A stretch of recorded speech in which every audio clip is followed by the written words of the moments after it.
Hi, this is Caitlin Shelley from Shelley Homestead coming to you with our weekly update from the homestead. So it has been a good week. We are getting ready for the farm market that's coming up and starting this Saturday. So we've finished just about all of the preparations for it. We have our display all figured out. Brian and Mark built some beautiful display racks for our products. Got everything packed up, ready to go, so we are very, very excited. Please come out and see us if you are in the area. It's in Ypsilanti, Depot Town, and the farm market runs from 9 in the morning till 1 p.m. in the afternoon. There will be lots of vendors, and it's a really cool market, so come check us out and just say hi and check out our products and check out the other vendors. It's a great way to support local food in your community. The rabbits are doing well. If you remember from last week, we were going to try to breed them over the weekend, and we tried, and we tried, and we tried, and we tried, and we tried. Antonio appears to not quite know what we're asking of him, and so he gets in there with whichever girl we have him with at the moment, and he sniffs her, he cuddles, he tries to eat her food. That's about it. So we've been trying to introduce them a few times. We've introduced the females into his cage like we were supposed to, and tried that a couple of times with no luck. Yesterday we put them out in a big corral on grass in the sunshine to try to cue into their natural instincts of it's spring and it's time to do your mating and get going. No luck, and the girls started to squabble, so we had to separate them and put them away. So we're hoping to try again this coming weekend.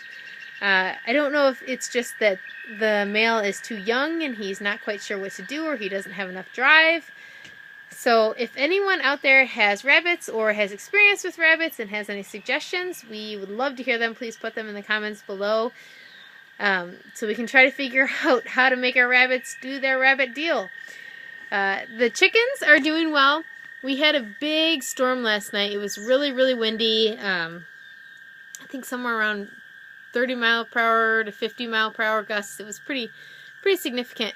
And our chicken tractor for the babies did really well, except because it has that big tarp over the top of it, it kind of worked as a little bit of a sail, and it lifted up the pen and scooted it. So Brian went out there to check on him, which lucky he did.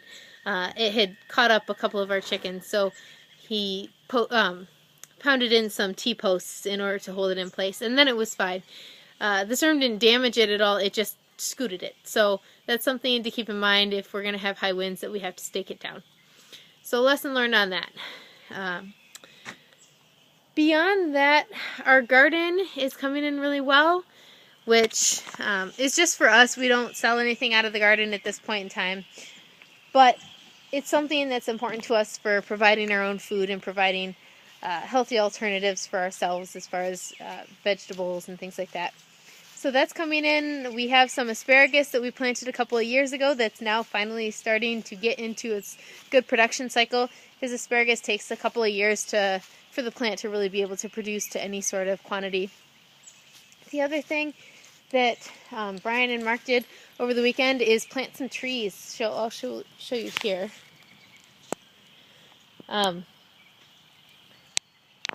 He planted, I think, a total of 30 trees.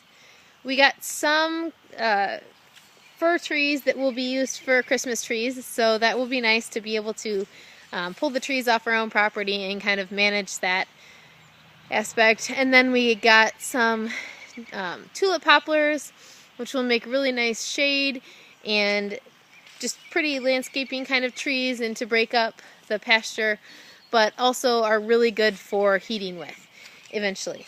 And then we got some hazelwood that Brian wants to try to grow, and then coppice, which basically means that you flat cut it and then when it tries to heal itself and regenerate, it shoots up lots of trunks all out of that base stump. And so it's a practice that's widely used in England, and we watch a lot of BBC farm shows, so that's where we found it from. And so what they would do is they'd coppice these trees, and then after let's say a year or two, then you'd have trunks that are round in the right size for doing wattle fencing. Or then you'd grow them a little bit longer and then you'd have fence posts and stuff. So it's a really, if it works out, it can be a really great way to have an adequate and possibly surplus supply of various sized lumber that we'll need. So that has been the main things that we've been working on this last week. Like I said, we are in full swing and we have been for a little while on the farm market preparations.